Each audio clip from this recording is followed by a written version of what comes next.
Welcome to the Great Detectives of Old Time Radio. From Boise, Idaho, this is your host, Adam Graham.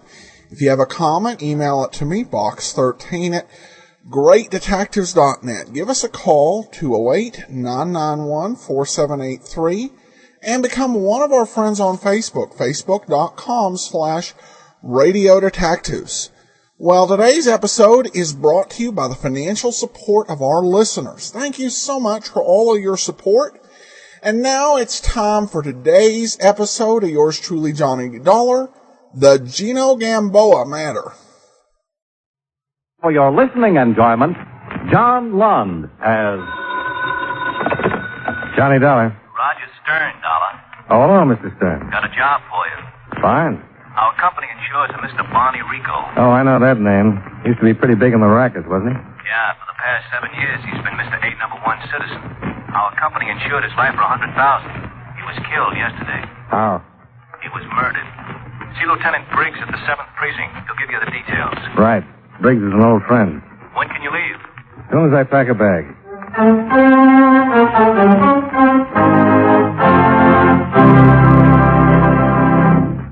Mind if I break in a few seconds to discuss games with you? How many of you, when you were youngsters, ever tried to escape from the world of reality by playing cowboys and Indians or cops and robbers? Today's youngsters have added 2 more professions to the world of make-believe: spacemen and G-men. And speaking of G-men, do you know where that name came from? Actually, it was used about 20 years ago by gangsters to describe members of our Federal Bureau of Investigation as part of the Department of Justice, and acts as a kind of detective agency whose duty it is to track down those who break our federal laws. The FBI also does counterintelligence work in ferreting out spies and saboteurs. And here's an amazing fact about our FBI men. Despite the extreme dangers of their work, it wasn't until some 20 years ago that they were given the authority to carry guns. With no other weapon than courage, resourcefulness, and determination, they had to track down and apprehend dangerous racketeers and spies. Today, however, you will find that the typical FBI agent may be a lawyer, accountant, or specialist in some other profession, but thoroughly trained in scientific police methods and handy with any type of weapon.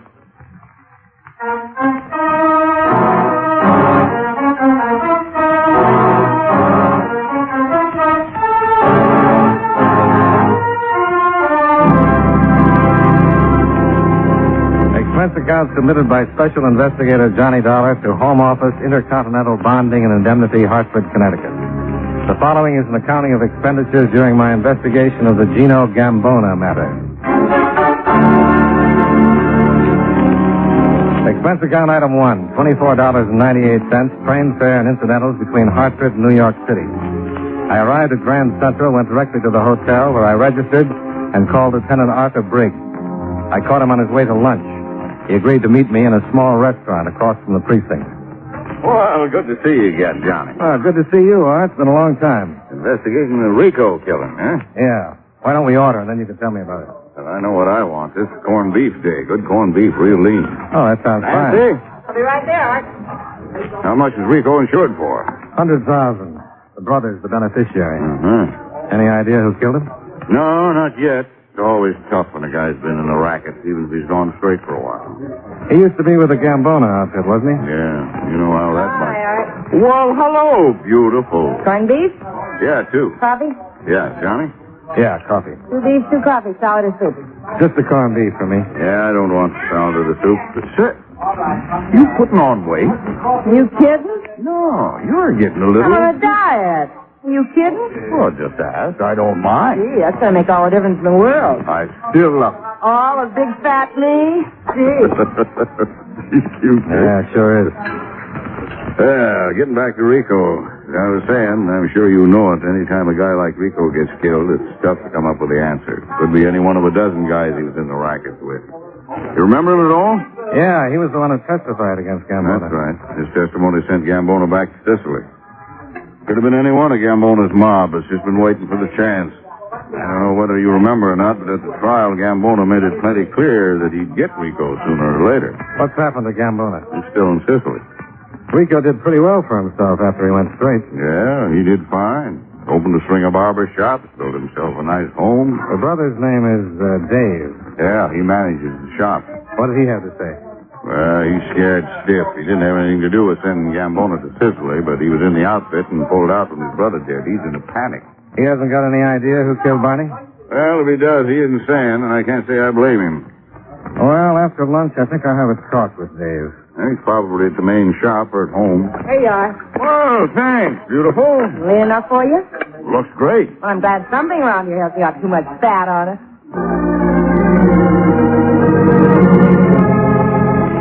Expense account item 2, $3.55, lunch for Lieutenant Briggs and myself, after which Briggs gave me Dave Rico's home and business address, and I left.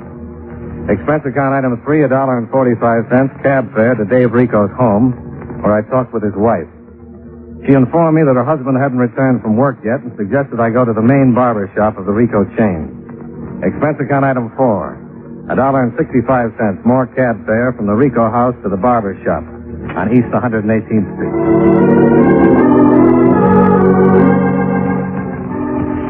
It was after 6 when I arrived, and the shop was closed. The interior was dark, except for a light coming from a back room.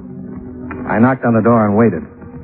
I was about to leave when I saw the figure of a man stagger into the darkened shop from the lighted back room. He stood for a moment framed in the doorway, one hand clutching his stomach. I banged on the door again and watched as the man pushed himself away from the door jamb and started across the shop.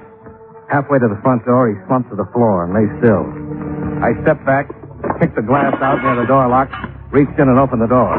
But by the time I got to the man's side, he was dying in a hurry. Call a doctor, please. Yeah, sure. Who did it? Gamboa.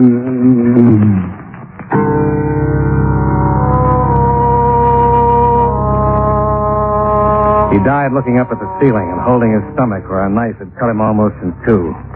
It was Dave Rico, and he named Gamboa as his killer. I called Lieutenant Briggs. Gamboa? That's what he said. I asked him who did it, and he said Gamboa. Well, that's crazy. Why? Gamboa's in Sicily. You sure? Well, sure, I'm sure. Authorities over there keep a close check. Maybe he meant Gamboa's mob. A lot of them still around. Or wouldn't he know them? Yeah, he'd know them. But he said Gamboa. Well, I'll get a cable off to the authorities in Sicily. In the meantime, what if Gamboa is in town? If he is, he's going to have a hard time getting back out. But a lot of people would hide him. I'll start checking right away. See you, Johnny.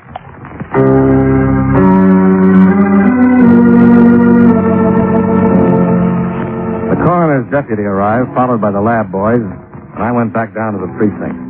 Briggs made his report to the chief, and a cable was sent to the proper authorities in Sicily. For the next few hours, we went through the mugs and picked out all of Gamboa's former associates who were still in town. One of them was a girl. Virginia Barrett. Used to be a steady thing with Gamboa, wasn't she? Yeah, she's been a good girl, though. Got a job and stayed out of trouble. Well, worth checking. She sings. Not very good, but the joint she sings in doesn't expect anything great. Where is it? It's over on 34th Street. I've been in it a couple of times. What's the name of the place? Something Den. Pirates Den, yeah. You going to be busy for a while? Yeah, you want to say hello to Ginny? Yeah, I thought I might. Well, let me know how you make out. Sure. If I run into Gamboa, I'll give him your regard. Do that.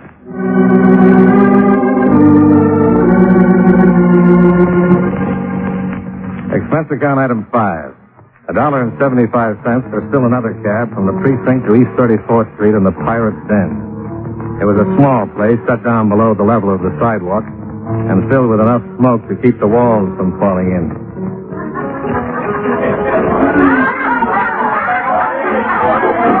I I found a table near the back of the room and gave my order to a swollen-eyed waiter that looked like he'd been mixing salad on his apron. When I told him I'd like to talk to Virginia Barrett, he gave me a long look and then wandered off through the smoke. About 5 minutes later, Virginia Barrett appeared. You wanted to see me? Yeah. Won't you sit down? Ask you to tell me what you wanted to see me about. It's a personal matter. I'll preface it with a drink. You a cop? No. I'm thirsty, but I'm even more inquisitive. Heard from Gino Gamboa lately? Who are you? Johnny Dollar? Should I know you? No. What'll you have to drink? Right. Now, what told us about Gino Gamboa? Have you seen him lately? You kidding? I'll say it another way. Have you seen him lately? Look, Gino got sent to Sicily a long time ago. I haven't been out of New York since the day I was born. Okay. But have you seen him lately? Look, mister, I just told you. I haven't seen Gino since the day he waved goodbye from Pier 47. I don't think I want to talk to you anymore. You read about Barney Rico getting killed the other day? Dave Rico was killed this evening. Not too bad. Before Dave died, he named Gamboa. You knew the Rico boys, didn't you? A long time ago. Now you'll have to excuse me. I go on in a minute. I'll wait. Okay, but don't hold your breath. She walked away looking worried and disappeared through a door on the opposite side of the room. I took a beat, then got up and crossed the room to the door and entered. On the other side, I found a small, dimly lit hall, and a rather large, muscle-bound man walked toward me. You looking for something? Yeah. I think you got the wrong view. I'm looking for Miss Barrett. Look in the other room. I have. Try again. Where'd Virginia Barrett go? She's probably in her dressing room, but that doesn't make any difference to you. Oh, you're wrong. Now turn around and walk back in that room while you got the strength left. Get out of my way. It's like that, huh? Exactly. Okay.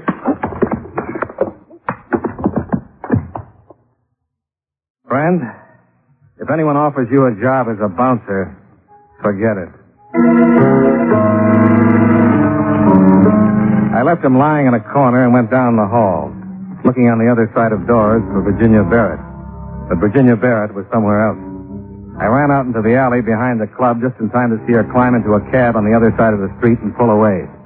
Expense account item 6, $1.25 for another cab. We followed Virginia to a large apartment house on the west side of town. We parked a half block away. I watched her go in, then I followed. I went up the front steps of the building and looked at the mailboxes.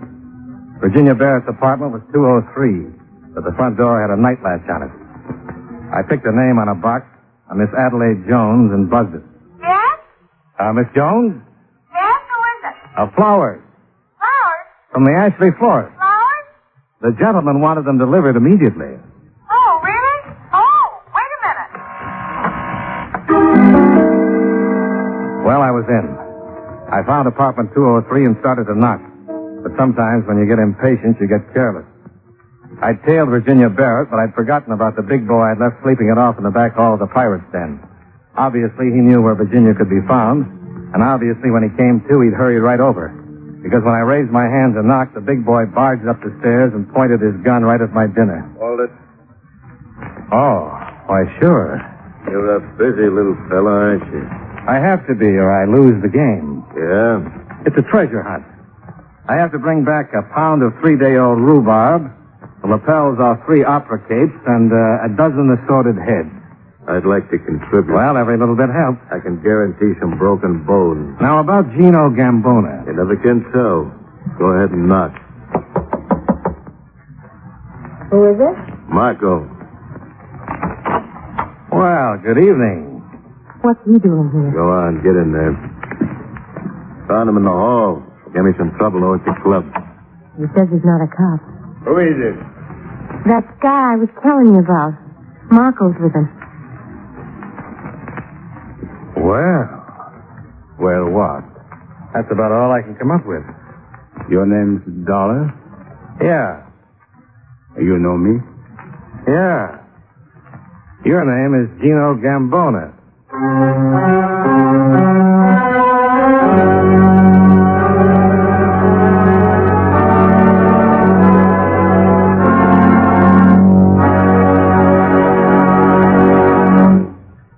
Did you ever stop to realize that 4 American coins show us the importance of elections? The first one is the Washington quarter. It was George Washington who reminded us that on the unity of our government depends our independence, our peace at home and abroad, our safety, prosperity, and our freedom. The second coin is the Jefferson nickel. It was Thomas Jefferson who said, "No government can continue good but under the control of the people." The third coin is a penny, bearing the likeness of Abraham Lincoln, who said, "Among free men, there can be no successful appeal from the ballot to the bullet." And finally, the Roosevelt dime reminds us of something Franklin D. Roosevelt once said. Every man and every woman in this nation, regardless of party, who have the right to register and to vote, and the opportunity to register and to vote, have also the sacred obligation to register and to vote. These 4 Americans, by recognizing the importance of elections, added another page to your political history.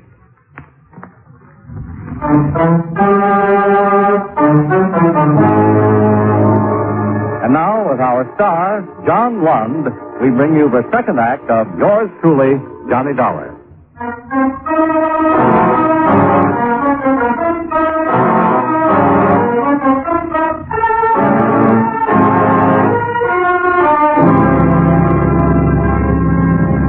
Gino Gamboa stood in the middle of the room looking at me with a nasty smile, as though he'd just come up with a particularly funny way to kill me.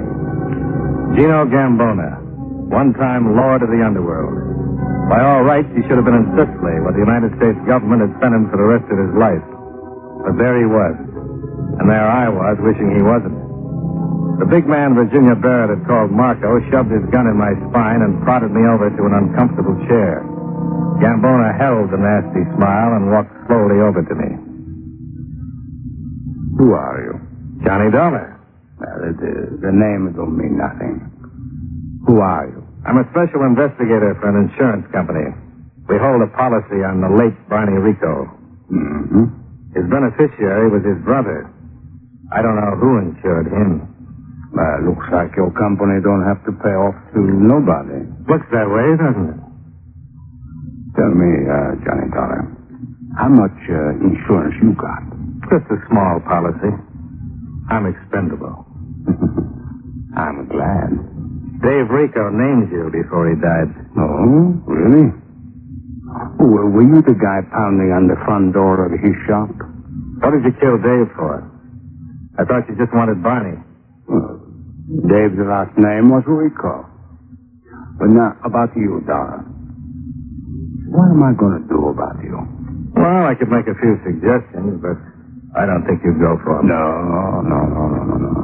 I don't think so. Whatever it is, boss, let me, You got pushed around a little, eh, Marco? I'll make up for it.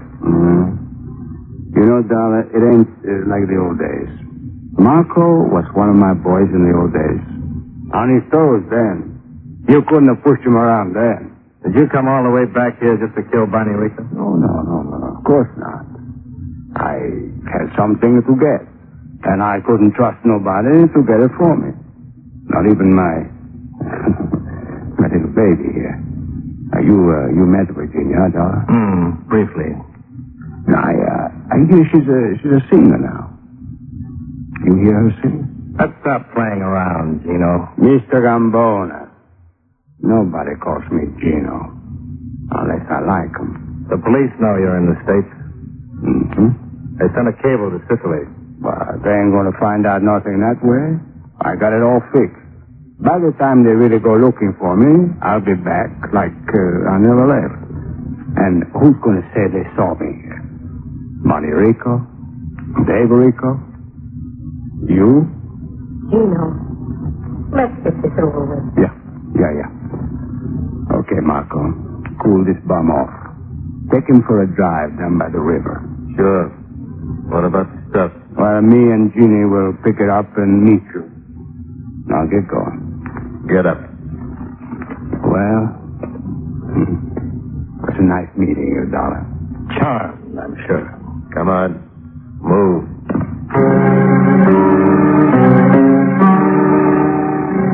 Marco followed me out of the room and we started down the stairs. Suddenly, on the upper landing, the most beautiful distraction I'd ever seen shouted... Hey, you! And Marco turned his head for just a second. Oh, my goodness! Thanks. He had a gun! Yeah, he sure did. Gosh, I don't know what's going on here. I thought for a minute he had some flowers for me. Someone called from downstairs and said he had some flowers for me. You seen anyone with some flowers? No, honey, but I'm personally going to buy you a whole acre of orchids. I went back to Virginia Barrett's apartment, but Gino and Virginia had left a few steps ahead of me. I looked out of the window and saw a car pull away. Then I picked up the phone and called Lieutenant Briggs. Marco came, too, on the way to the precinct, and after we arrived, Briggs booked him and took him downstairs to the interrogation room. Where were you supposed to meet Gambona? I wasn't. What was the stuff he was going to pick up? You tell me. 2 men have been killed, Marco. Not that I know of. You were supposed to meet Gambona. Was I? He said so. I must not have heard him. I'm going to put 2 men on you every 2 hours. We won't get tired, but you're going to be miserable. I know the route. Where can we find him? You hear me, Marco? I hear you. Where can we find him? I don't know. Where are you supposed to meet him? I'm not. When did you get into town? I don't know. When did he contact you?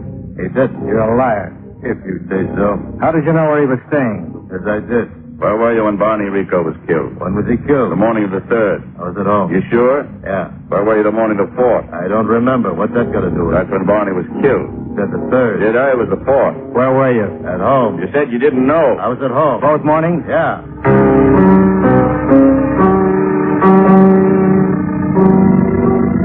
Cigarette? Yeah, thanks. Marco? Yeah. Know anyone who can prove you were home the morning of the 4th? No. Where were you this evening? When this evening? All evening. From about 5 o'clock on. At the cafe. What do you do there? Look, what is all this? I don't know anything about the Rico killing. Somebody does. If we don't get Gambona, I'm going to have someone for these killings. But was it me? Then give us an alibi. I told you. Did anyone see you? No, I told you it was at my place. You said you were at the club. That was this evening. What about the morning of the 3rd? You said the 4th. I said the 3rd. At home. And the 4th. Yeah. At first you said you didn't know. Now, wait a minute. Lay off. What do you want to know? Where we can pick up Gambona. Give me a cigarette.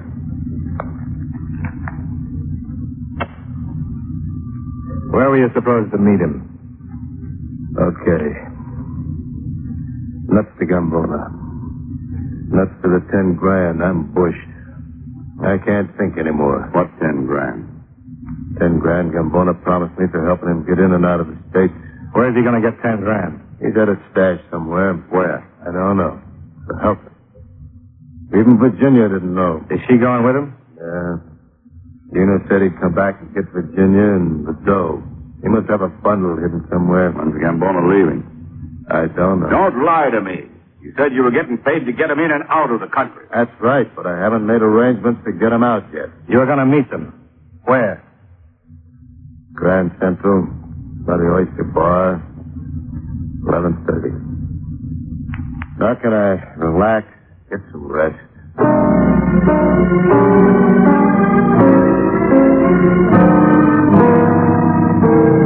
We got to the Oyster Bar in 10 minutes, and Briggs had stakeouts placed around the entire area.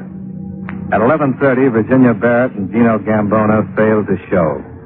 We waited for another hour. William James, report to the information desk. Mr. William James. Wait till I get back to Marco. Well, the only reason he'd lie is to give Gambona and the girl enough time to get away. Well, they'll never make it. I've got everything covered. Marco's job was to get them out. If he thinks they've got a chance to make it, he must have already made the arrangements. Yeah, but what kind? Well, we can forget about planes. Take a pretty big ship to go that far. What about some obscure boat? Yeah, that could be it.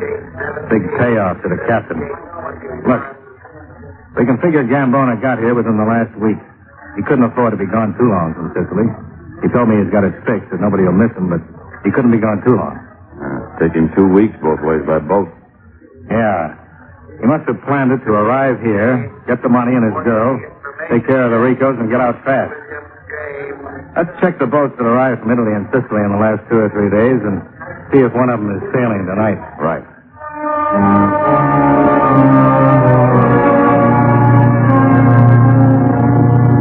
We checked the arrivals for the past week and then compared them with current departures. We found one looked like it could be it. An independent steamer, the Atlantic Star, had arrived from Sicily the morning of the 3rd, the day before Barney Rico had met his death, and was due to sail from Pier 16 at 1 o'clock in the morning, bound for the Mediterranean.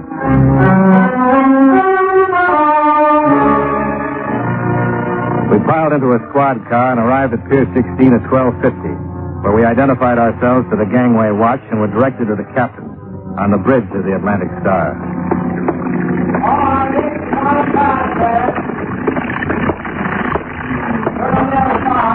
Hey, what are you two guys doing?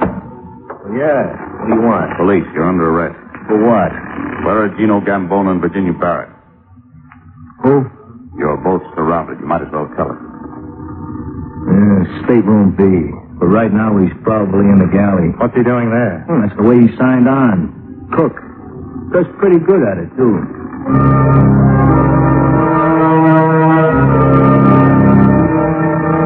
We took the captain down on deck, and Briggs waved one of his men aboard. The captain was taken off quietly, and Briggs and I moved on to Stateroom B.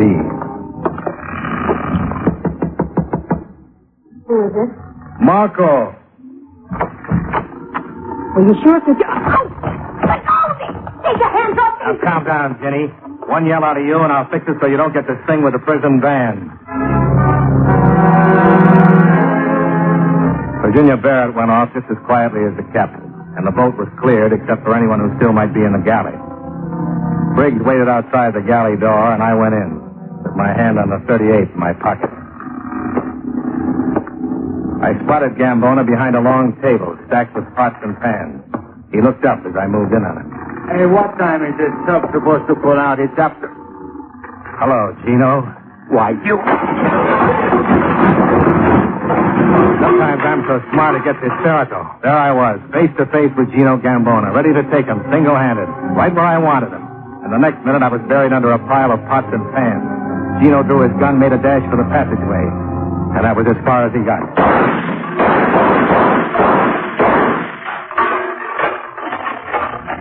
Johnny? What? Here, give me your hand. What happened? Somebody goofed.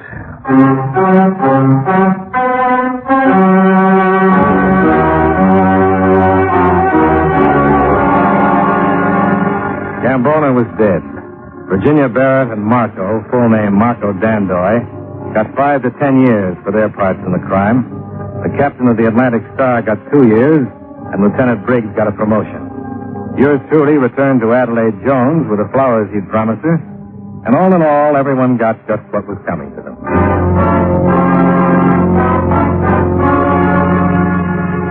Expense account item 7, $52.88 hotel bill. Item 8, $24.56, train fare and incidentals back to Hartford. Expense account total, $112.07. Yours truly, Johnny Dollar.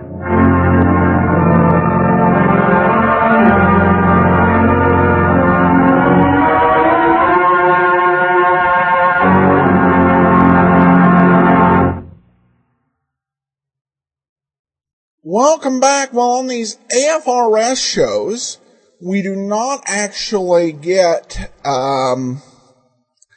to have the credits at the end, which leaves some interesting questions. Gino Gamboa sounded like he was played by Alan Reed. I say that because the character reminds me a lot of Alan Reed's character on the comedy Life with Luigi Pasquale, except much, much more sinister. A very good episode. We turn now to listener comments and feedback. A commenter over on Facebook says, yours truly, Johnny Dollar, is pretty awesome. Definitely. And we received an email from Joan, who says, regarding the 6th show, you mentioned after Let George Shoot Day about what we think of a 6th show, and I am again saying, if it is Voyage of the Scarlet Queen, then I'm all for it. Well, I love Voyage of the Scarlet Queen, but it's just really not a detective show. I know I stretched a little bit with Pete Kelly's Blues, but Voyage of the Scarlet Queen is really much more of an adventure show, even though it's got some interesting commonalities in terms of its storytelling with a lot of the detective program. A sixth show we would add would actually end up being police procedural, and probably would be the lineup and then police headquarters. And I would appreciate hearing from you your thoughts on the sixth show future of the program, August the 8th. And be sure to listen for our listener support campaign coming up in just about a week. It'll start on August the 13th and will run through Labor Day, first part of September. And we've got some pretty fun things coming, including the announcement of the shows that we're going to be doing next season. So be sure to send your emails that way. And we've got another extra special surprise plan. But that'll do it for this week. Join us back here on Monday for the adventures of Frank Race. And on Friday, it's another episode of yours truly, Johnny Dollar. Send your comments to box13@greatdetectives.net. Follow us on Twitter, Radio Detectives, and the phone number 208-991-4783. From Boise, Idaho, this is your host, Adam Graham, signing off.